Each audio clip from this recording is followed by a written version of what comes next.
What's good, YouTube? Welcome back to MANIACITV, man. Today, we got rappers who died in 2021 from the Hip Hop Daily YouTube channel. 2021, man. You know, it was a tough year for rap. We lost legends. We lost, established artists from the industry. We lost up-and-coming artists from the industry. We lost a lot last year, and this grim trend that's been going on of these rappers passing and being killed, it really gets to me, as a reactor, as somebody that has talked to some of these artists that ain't no longer with us, somebody that, idolized a lot of these artists that we've lost over the years. It pains, honestly. It really does, man. So we ain't doing no more talking. We gonna see what this all about. Let's get it. 2021 was a rough year for hip-hop fans. We lost a few legends, as well as some promising up-and-coming rappers. Hip-hop comes from the streets, which means it's always been surrounded by violence. But right now, it seems like we're losing more artists than ever. Today, we're honoring a few of the rappers who passed away in 2021. Young Dolph. Young Dolph was a Memphis legend who achieved mainstream success while staying independent and owning his masters. But he also made some enemies along the way, and unfortunately, Dolph was tragically killed last November. He was picking up cookies from his favorite bakery in Memphis when two men pulled up and shot him over 22 times. Dolph was born in Chicago, but moved to Memphis. 22 times. Imagine how much hate you gotta have for somebody to shoot them 22 times. Imagine how much jealousy you got built up inside of you to shoot somebody 22 times. Dolph was always a motivator, man. He was always a motivator. And I said it in a lot of reactions, man. Dolph, he always gave me a lot of Nipsey vibes, man. Y'all know Nipsey was a huge influence to me in my life this past decade. And the reason why I'm doing this shit right here. And Dolph, I always got them vibes from him, man. I just don't understand. Some shit just deeper than music, I guess. But I just don't understand why. It's just one of them things, we'll never really know why. But, and I even talked to, I want to say it was Don about this. And Don was telling me, he was like Dolph was one of them big artists for him. And losing Dolph, shit, right after we just lost Von, that shit, I don't know, man. It's crazy. When two men pulled up and shot him over 22 times. Dolph was born in Chicago, but moved to Memphis when he was 2 years old. When he was young, both of his parents was addicted to crack, and he was mostly raised by his grandmother. His grandma tried to discipline him and keep him away from the crime in the neighborhood, but Dolph jumped off the porch early and started hustling to get by. He might have ended up just being another street dude who rapped on the side, but in 2008, he got into a car accident that almost killed him. That brush with death made him realize life was short, and he decided to take his music seriously. So he dropped his first mixtape that same year. People in the city rocked with his music immediately, but Dolph always had a bigger vision. He started his own label, Paper Route Empire, in 2010 and started collaborating with massive artists like Gucci Mane. At this point, he built a massive buzz, and fellow Memphis icon Yo Gotti wanted to sign him to a CMG label. But Dolph turned Gotti down because he wanted to make his own lane. This caused a split in the Memphis rap scene that continues to this day. Even though his beef with Gotti never got patched up, Dolph ain't let it slow him down. The thing that I ain't understand about the Gotti and Dolph beef was like how deep it got. Like niggas was shooting at Dolph because he wouldn't sign to Gotti.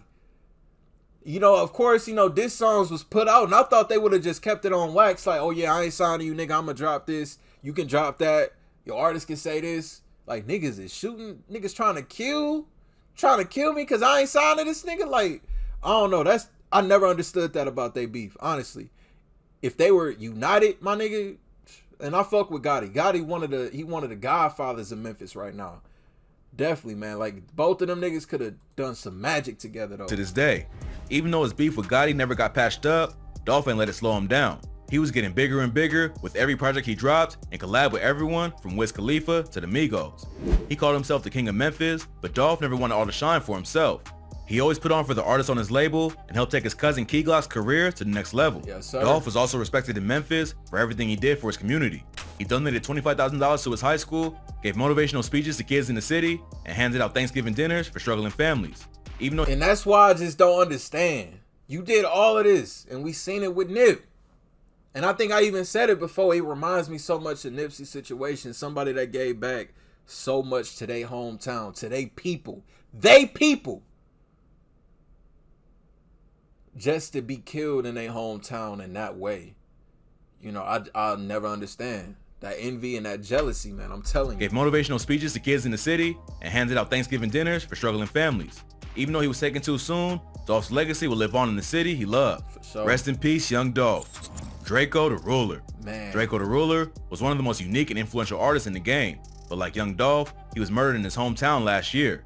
On December 18th, he was scheduled to perform at the Once Upon a Time in LA Music Festival along with artists like 50 Cent, YG, and The Game. Backstage, Draco and his crew was reportedly surrounded by a mob of around 50 people and a fight broke out. During the chaos, Draco was stabbed in the neck and rushed to the hospital.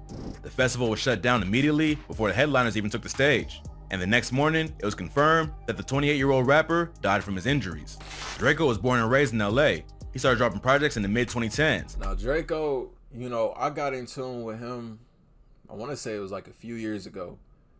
It was a song he did with, I think it was SOBRB and him did a song together.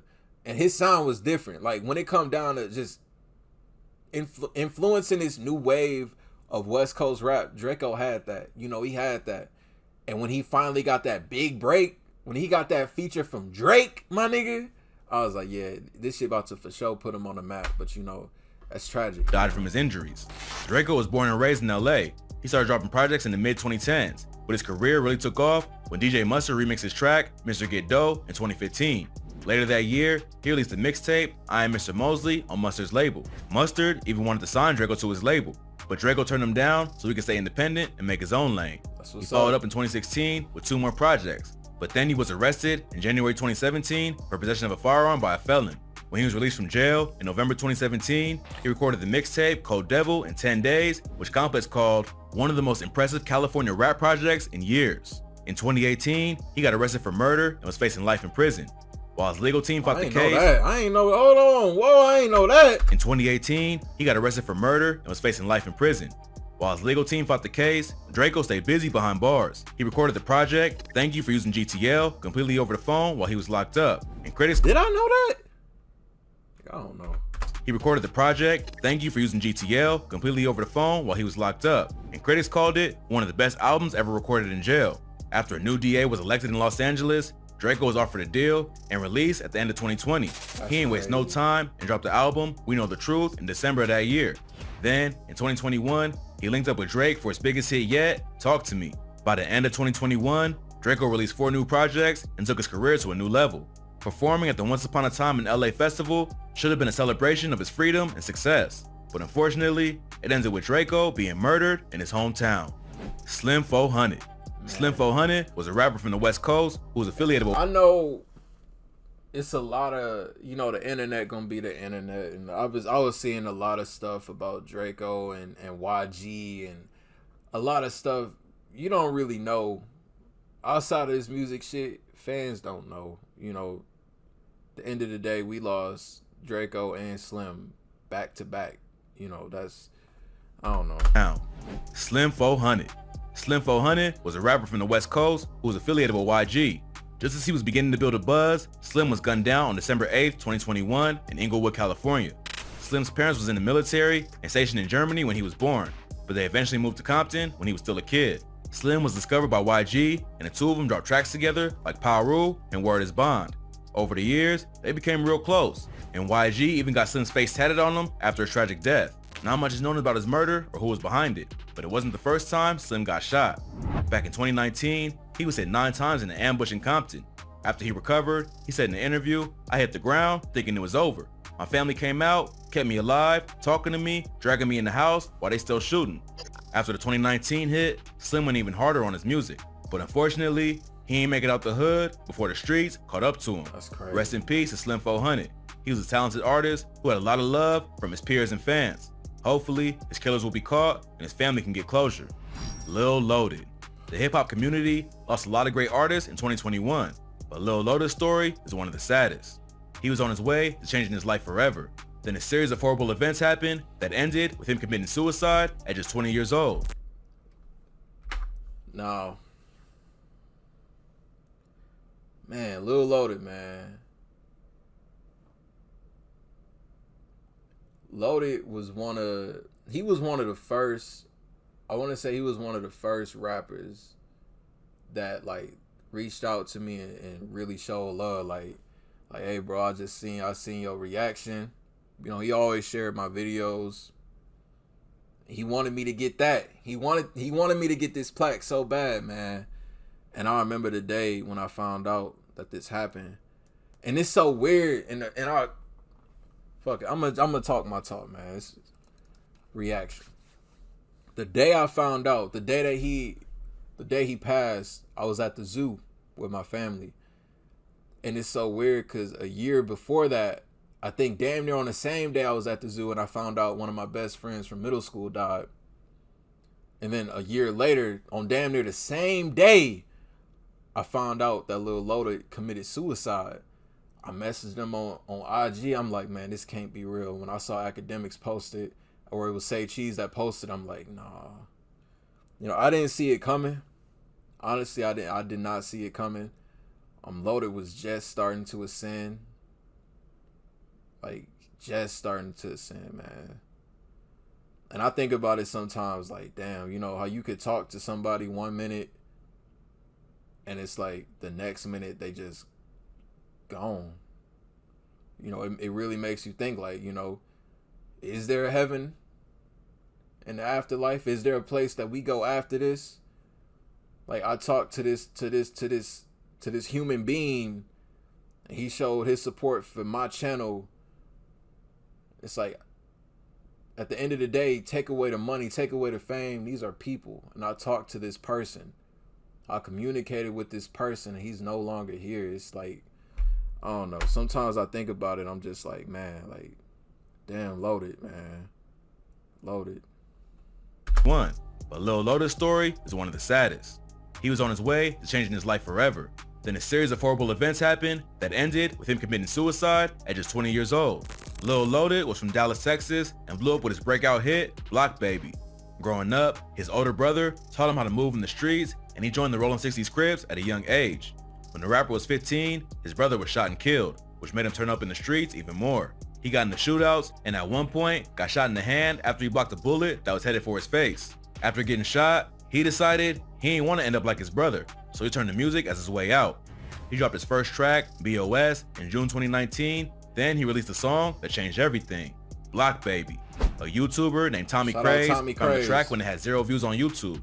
He loved the song, and his fan base helped it go viral overnight by reviewing it on his channel. The next day, Lil Lota was on a plane to meet with managers. Lota capitalized on success and dropped more music. Then he signed the Epic record. And it's like the thing that it's just crazy, you know, and I start to think like we work so hard for our dreams. Everybody, whether you in school, whether you do music, YouTube, whatever, we work so hard for our dreams. And it's like, you know, when it's our time, it's our time. Like, I don't know, man. It's like, I'll never fully wrap my mind around this shit. Honestly, I'll never. Like, a lot of rappers' deaths have hit me. You know, Nipsey's, Von's, Dolph's, Lota's, you know. I'll never really fully wrap my mind around it. You know, we reach our dreams. We have it. We got it in reach. And then just like that, it's gone. Like, what was the hard work for? What was the grind for? What was gonna be the huge payoff thing? You know, it kind of make you question things. And it's like, I wish I knew what Lota was going through, man. You know, me and him didn't really talk on, like, you know, an everyday type of thing. It was always, you know, got a new song coming out. Lota, I fuck with that song heavy. Like, I appreciate you, bro. Share the video. You know, I don't know. You know, sometimes you never really know. You really don't know. Meet with managers. Lota capitalized on success and dropped more music. Then he signed to Epic Records and released his first mixtape at the end of 2019. All of a sudden, he was working with dudes like King Von and Hot Boy, and it looked like he was about to take over the rap game. Then, in October 2020, one of Lota's closest friends died from a gunshot wound. According to Loaded, he, his friend Khalil Walker, and a third dude was filming a music video with a gun.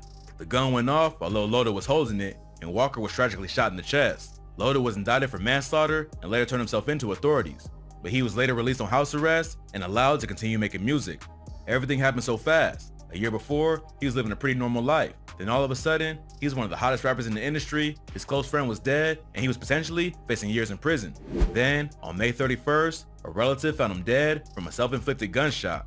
Everyone was shocked at the news, but apparently, the guilt of Walker's death wasn't the only thing weighing on his mind. His last Instagram post said, "Dear Most High, please forgive me for my shortcomings and all the times I fell short of making you proud and being appreciative of all the blessings that have been put in my life. Sometimes the lines are blurred between being solid and being heartless. I want to thank you for how far I've come and the people you put in my life to keep me grounded and humble through everything, and I love every single one of those people that are generally for me. I ask for entrance into your kingdom through all of my mistakes. I know you love all of your children, and I'm ready for my heart and soul to join you." After his death, one of Lota's friends came forward and claimed he committed suicide because his girlfriend cheated on him. No one will ever know the full reason why Lil Lota took his own life, but it's one of the most tragic stories of 2021. Rest in peace to Lil Lota, another promising young artist we lost too soon. KTS Dre. KTS Dre was a Chirac demon who was known for his high-profile beef with G Herbo's gang, No Limit. In 2021, he was shot 64 times right outside of Cook County Jail. That shit was crazy. 64 times, my nigga. 64! Like, niggas had to reload and continue to shoot. Like, that shit, it don't get more personal than that. In 2021, he was shot 64 times right outside of Cook County Jail. That shit crazy. His brother, KTS Vaughn, was more well known as a rapper, but both of them put in work in the studio and the streets. KTS, or Kill to Survive, is a GD set that has beef with sets all over the city, including NLMB and O Block. A war between NLMB and KTS was sparked in 2008 when 16-year-old Lil Pez got shot in the head. Pez wasn't officially KTS, but he grew up in the neighborhood and everyone loved him. No one was arrested for his death, but KTS thought NLMB was responsible. So from that point on, it was on sight. Dre and Vaughn went after NLMB hard. Over the next few years, the sets went back and forth, with bodies dropping on both sides. Then in 2015, the ops caught Vaughn lacking and shot him to death.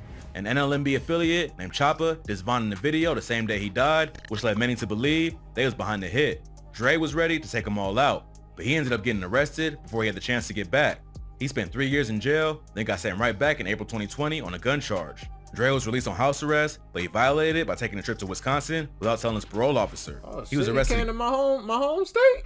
On house arrest, but he violated it by taking a trip to Wisconsin without telling his parole officer. He was arrested again, and his fiance posted bail, but he still wasn't released until the next day.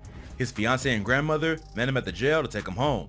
As they was walking to the car, 2 vehicles pulled up, and a bunch of shooters hopped out. They started letting off shots, aiming at Dre, but not caring who they hit. His grandma was. This is the thing, and this happened to some other rapper too. I can't remember what his name was. Like, and it happened recently. I feel like what they might have to start doing is doing like a police escort to somebody's house, or I don't know, because for niggas, they shoot in front of a jail. These niggas clearly don't care. I mean, who's to say they'll care if they get a police escort, if they in a cop car and they see these niggas get released? They might light up the cop car. That shit crazy though. Imagine you sitting for 3 years. You finally see the day that you can go home. My damn camera died. But like I was saying though, like the day that you can finally leave and go home and it just end like that. 64 times. Was shot in the knees and a bystander got hit in the mouth. Dre was hit 64 times in the face and chest, dying at just 31 years old. Dre's death was the final nail in the coffin in the war between KTS and NLMB. Dre and Vaughn was 2 of the most savage dudes in Chicago, but when you go to war, there's always a chance you won't make it out alive. Rest in peace to them and everyone else who died during this wild beef. EDay. EDay was a Chicago artist who helped pioneer the drill sound. He might not have been as popular as Chief Keef and Lil Durk, but EDay was just as important to the movement. Facts. He was from a BD set called 600, which had other drill rappers like S. Dot, LA Capone, and Rondo No. 9. EDay and his brother C-Day was well-known dudes in the street, and EDay went after the ops in his music too. His track War from 2014 was an infamous diss against the GDs.